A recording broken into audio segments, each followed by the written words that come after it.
Hello friends, welcome to Jerin classes. आज हम लोग सीआरपीसी सेक्शन 167 स्टार्ट करेंगे। 165 तक मैंने ऑलरेडी अपलोड कर दिया है। 166 थोड़ा इजी है और 166 ए और बी भी आप लोग खुद से पढ़ के समझ सकते हैं। तो इसीलिए मुझे लग रहा है कि जो सबसे ज्यादा इंपॉर्टेंट है पहले वो सारी चीजों को कंप्लीट कर देना ही सही रहेगा। और अगर आप लोग कह रहे होंगे कि हाँ 166 समझ में नहीं आया तो फिर मैं वो बाद में अपलोड कर दूंगी। वो आप लोग मुझे कमेंट सेक्शन में लिख के बता दीजिएगा, जो भी होगा मैं उस हिसाब से बाद में एक लेसन 166 पे भी बना दूंगी। तो फिलहाल हम लोग सेक्शन 167 सीआरपीसी पढ़ेंगे। 167 बहुत इंपॉर्टेंट है, जिसमें बात हुआ है procedure when investigation can not be completed in 24 hours.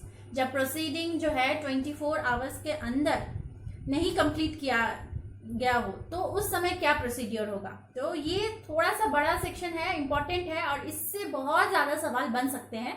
तो इसको हम लोग थोड़ा टाइम से और अच्छे से पेशेंसली ध्यान लगा के सुनेंगे, समझ में आ जाएगा। इजी है, थोड़ा बड़ा है लेकिन इजी है, समझ में आएगा। तो सबसे पहला सबसेक्शन, इसमें टोटल हम लोग 5 सबसेक्शन पढ़ेंगे, 6 सबसेक्शंस पढ़ेंगे। तो एक एक सबसेक्शन के अंदर कुछ क्लॉजेस है, ध्यान से सुनिए। सबसे पहला सबसेक्शन बात करता है जब कोई अरेस्टेड या डिटेन्ड है, जब कोई पर्सन को अरेस्ट किया गया हो या डिटेन करके रखा गया हो कस्टडी में और इन्वेस्टिगेशन जो है कंप्लीट नहीं हो पाया है विद इन 24 आवर्स, जो कि फिक्स कर दिया गया है सेक्शन 57 द्वारा कि इन्वेस्टिगेशन 24 आवर्स के अंदर ही कंप्लीट कर देना होगा। तो वो अगर नहीं हो पाया तो उस केस में क्या होगा, and that grounds for believing that the accusation was well founded. लेकिन ये तो लग रहा है कि जो भी एक्यूजेशंस हैं एक्यूज के ऊपर जो लगी हुई है अभी, तो वो अभी वेल फाउंडेड है, ऐसा नहीं है कि उसको छोड़ दिया जा सके। तो उस केस में क्या होगा, the police officer making the investigation, जो पुलिस ऑफिसर इन्वेस्टिगेशन कर रहा है वो क्या करेगा, अगर वो सब इंस्पेक्टर के बिलो रैंक का नहीं है तो उस केस में वो ट्रांसमिट करेगा उसको नियरेस्ट जुडिशियल मैजिस्ट्रेट के पास। ये ध्यान रखिए, नियरेस्ट जुडिशियल मैजिस्ट्रेट के पास वो भेजेगा उसको with a copy of the entries and shall at the same time forward the accused to the magistrate। ठीक है, accused को कॉपी के साथ नियरेस्ट जुडिशियल मैजिस्ट्रेट के पास भेजेगा कि ये परिस्थिति अभी बनी हुई है, इस कारण से कंप्लीट नहीं हो पाया है या ये एक्यूजेशंस है, अभी इसमें टाइम और लग सकता है। तो ये सभी चीज करके जो पुलिस ऑफिसर कर रहा है वो भेजेगा नियरेस्ट जुडिशियल मैजिस्ट्रेट के पास। ये सबसेक्शन 1 कह रहा है। अब आते हैं सबसेक्शन 2 में। फिर यहाँ पे द मैजिस्ट्रेट जिसके पास भेजा गया है, चाहे वो जुरिस्डिक्शन उसमें आता है या नहीं आता है, वेदर ही हैज और हैज नॉट जुरिस्डिक्शन, चाहे उसके पास वो जुरिस्डिक्शन है या नहीं है, authorize the detention of the accused in such custody as the magistrate thinks fit. Authorize कर सकता है कि वो उसको उस कस्टडी में डिटेंशन करके रख सके। ठीक है, वो मैजिस्ट्रेट वैसा कर सकता है for a term not exceeding 15 days in a whole. कितने टर्म के लिए, 15 डेज, सब मिला के, कभी 5 दिन कभी 7 दिन करके भी हो सकता है, लेकिन ओवरऑल सब मिला के 15 दिन से ज्यादा नहीं होगा। ठीक है, not exceeding 15 days in the whole and if he is no jurisdiction, अगर जुरिस्डिक्शन है तो वो तो ये चीज कर सकता है। अगर उसके पास जुरिस्डिक्शन नहीं है टू ट्राई द केस और कमिट इट फॉर ट्रायल, तब क्या करेगा, लेकिन उसको लग रहा है and considers further detention unnecessary, और उसको ये लग रहा है कि फर्दर इसमें डिटेंशन करना जरूरी नहीं है, अननेसेसरी है, तो वो क्या करेगा, जिसके पास वो जुरिस्डिक्शन नहीं है, वैसे मैजिस्ट्रेट के पास जिसके पास जुरिस्डिक्शन नहीं है, वो क्या करेगा, फॉरवर्ड करेगा अक्यूज को to a magistrate having such jurisdiction, जिसके पास जुरिस्डिक्शन है वैसे मैजिस्ट्रेट के पास जो है वो ट्रांसमिट कर देगा। ठीक है, सबसेक्शन 2 समझ में आ गया। पहले अगर नहीं हो पाता है वो तो मैजिस्ट्रेट के पास भेजेगा। मैजिस्ट्रेट चाहे उसके पास जुरिस्डिक्शन हो या ना हो, सब कुछ मिला के वो 15 दिन तक का डिटेंशन अलाउ कर सकता है, ऑथोराइज कर सकता है। लेकिन अगर वो ऑथोराइज नहीं है, उसके जुरिस्डिक्शन में नहीं आता है और उसको लगता है कि इसमें फर्दर डिटेंशन जो है वो अननेसेसरी है, उस केस में वो क्या करेगा, वो भेजेगा, फॉरवर्ड करेगा अक्यूज को उस मैजिस्ट्रेट के पास जिसके पास जुरिस्डिक्शन है, क्योंकि उसको लग रहा है इसको डिटेंशन में रखने की जरूरत नहीं है, तो वैसे मैजिस्ट्रेट के पास भेज देगा ताकि वो उसको छोड़ सके। ठीक है, अब इसमें सबसेक्शन 2 में प्रोविजंस हैं, 2 प्रोविजंस हैं, ए और बी। ए के अंदर भी 2 पॉइंट है, ध्यान से सुनिए। अब प्रोविजन सबसेक्शन 2 में ये कह रहा है, a number point, the magistrate may authorize the detention of the accuse person otherwise than in the custody of police beyond the period of 15 days. कर सकता है बियॉन्ड पीरियड ऑफ 15 डेज, जो कि ऑथोराइज अगर डिटेंशन जरूरी लग रहा है। If he is satisfied that adequate grounds exist, अगर उसको लग रहा है, अगर वो सेटिस्फाई हो जाता है कि इसमें एडिशनल ग्राउंड्स जो है वो एग्जिस्ट करता है, तो फिर क्या करेगा, but no magistrate authorize the detention of the accused in custody for a total period. लेकिन कब तक कर सकता है, 15 डेज से एक्सीड करके वो रख सकता है अगर उसको सफिशिएंट ग्राउंड लग रहा है तो। लेकिन उसमें भी एक टाइम फ्रेम है कि मैक्सिमम इतने दिन तक ही रख सकते हैं, उसके बाद नहीं, तो वो मैक्सिमम है। ए का फिर 2 पॉइंट है। फर्स्ट नंबर पॉइंट ये कह रहा है 90 डेज, 90 डेज मैक्सिमम रख सकता है। कब, जब उस ऑफेंस के लिए इन्वेस्टिगेशन चल रहा है, उसके ऊपर एक्यूजेशंस है, जो ऑफेंस का पनिशमेंट डेथ है या लाइफ इम्प्रिजनमेंट है या 10 साल से कम का तो नहीं है, imprisonment not less than 10 years.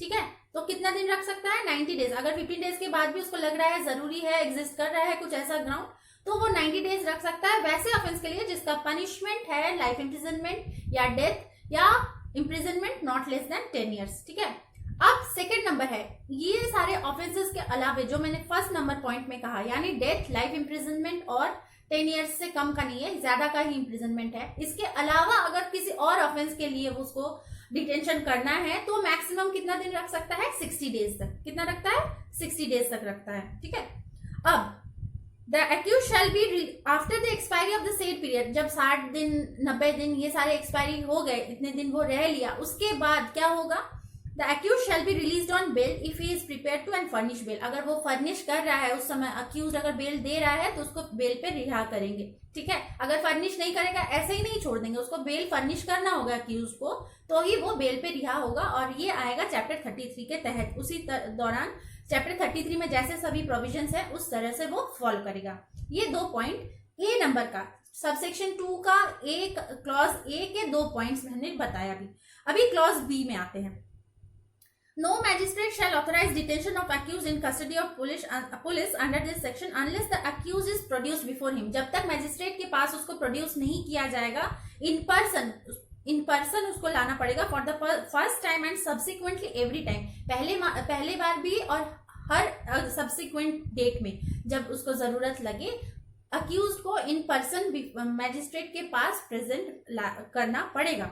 ठीक है, but magistrate may extend further detention in judicial custody. ठीक है, judicial custody on production of the accused in person or through electronic video linkage, judicial custody में एक्सटेंड कर सकता है magistrate.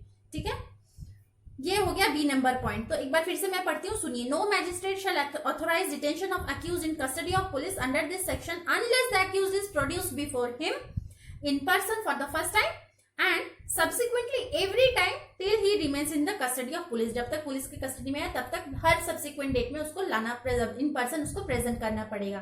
ठीक है, ये बी नंबर पॉइंट बताता है। और वो जुडिशियल कस्टडी में एक्सटेंड कर सकता है उसका detention, further detention on production of the accuse, production of accuse in person में या फिर इलेक्ट्रॉनिक वीडियो लिंकेज के थ्रू। क्लियर, किसके सामने, मैजिस्ट्रेट के पास।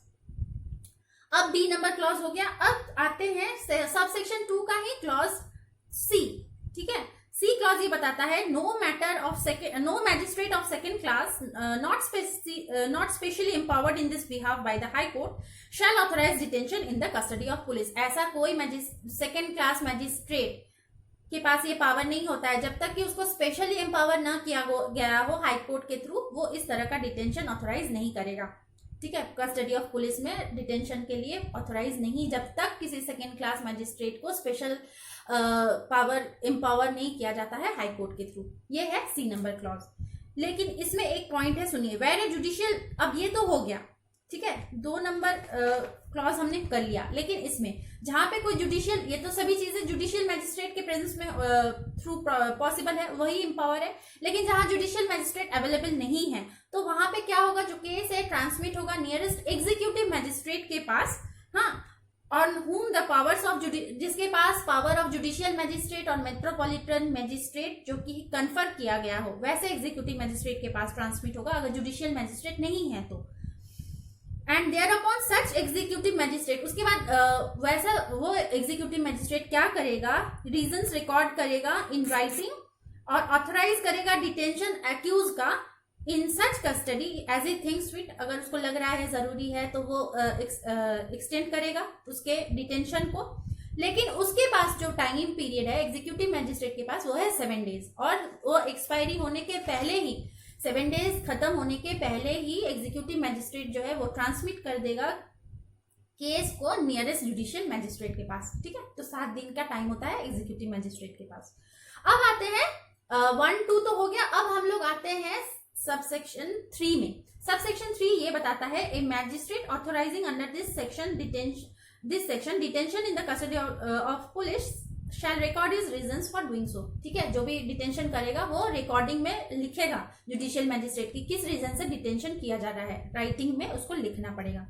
4 नंबर सबसेक्शन बताता है कोई भी magistrate other than chief judicial magistrate अगर इस तरह का डिटेंशन कर रहा है तो वो क्या करेगा, वैसे ऑर्डर का एक कॉपी फॉरवर्ड करेगा किसके पास, चीफ जुडिशियल मैजिस्ट्रेट के पास। अगर चीफ जुडिशियल मैजिस्ट्रेट कर रहा है तो किसी को करने का जरूरत नहीं है, लेकिन अगर चीफ जुडिशियल मैजिस्ट्रेट के अलावा कोई और मैजिस्ट्रेट कर रहा है तो वो वैसा ऑर्डर को कॉपी जो है वो फॉरवर्ड करेगा चीफ जुडिशियल मैजिस्ट्रेट को। ये सबसेक्शन 4 बता रहा है। सबसेक्शन 5 बता रहा है अगर किसी केस में इन्वेस्टिगेशन के दौरान magistrate if in any case triable by a magistrate as a summon case के तहत अगर इन्वेस्टिगेशन जो है कंक्लूड नहीं हो पा रहा है within a period of 6 months, 6 महीने के अंदर नहीं हो पा रहा है from the date on which the accused was arrested, जिस डेट से एक्यूज अरेस्ट हुआ था, तो फिर क्या करेगा, वैसे में स्टॉप कर देगा। मैजिस्ट्रेट एक ऑर्डर करेगा जिसमें कि स्टॉप करेगा investigation unless the officer satisfies the magistrate. जब तक ऑफिसर सेटिस्फाई नहीं करेगा मैजिस्ट्रेट को कि हाँ इसमें जरूरी रीजन की वजह से ही टाइम लग रहा है, तब तक वो उसको रोक देगा जैसे ही 6 महीने हो जाएगा। ठीक है, and in the order stopping further beyond the period of 6 month is necessary. हाँ, जब तक उसको लगेगा नहीं कि जब तक वो सफिशिएंट ऑर्डर नहीं प्रोवाइड कर पाएगा तो वो रोक देगा वहीं तक। अब सबसेक्शन 6 में आते हैं। सबसेक्शन 6 यही बताता है जब अंडर सबसेक्शन 5 उसको रोक दिया गया इन्वेस्टिगेशन को जैसे ही 6 महीना हुआ, तो उस केस में सेशन जज जो है अगर सेटिस्फाई होता है वैसे ऑर्डर को जो कि सबसेक्शन 5 में पास किया गया उसको वैकेट करके फिर से डायरेक्ट कर सकता है further investigation on an application made to him. जैसे ही उसके पास एक एप्लीकेशन जाएगा उसको वो फिर से वापस से रीस्टार्ट करवा सकता है। उस सबसेक्शन 5 के अंदर जो भी ऑर्डर पास हुआ है उसको वैकेट करके सेशन जज कर सकता है सबसेक्शन 6 में फिर से इन्वेस्टिगेशन स्टार्ट। तो ये हमारा 167 हुआ। अब एक चीज है इंपॉर्टेंट, इस पे ध्यान रखिए कि जो एक्यूज है, जो पर्सन है, वो अगर कोई महिला है जो कि 18 ईयर्स के नीचे है, ठीक है, उसका 18 ईयर्स एज नहीं हुआ है, उस केस में डिटेंशन होगा shall be authorized to be in the custody of a remand home. ठीक है, किसी रिमांड होम में या फिर रिकॉग्नाइज्ड सोशल इंस्टीट्यूशन में किया जाएगा। तो ये है सेक्शन 167। आई नो बहुत बड़ा है, लेकिन आई होप मैंने आप लोगों को अच्छे से समझा पाया।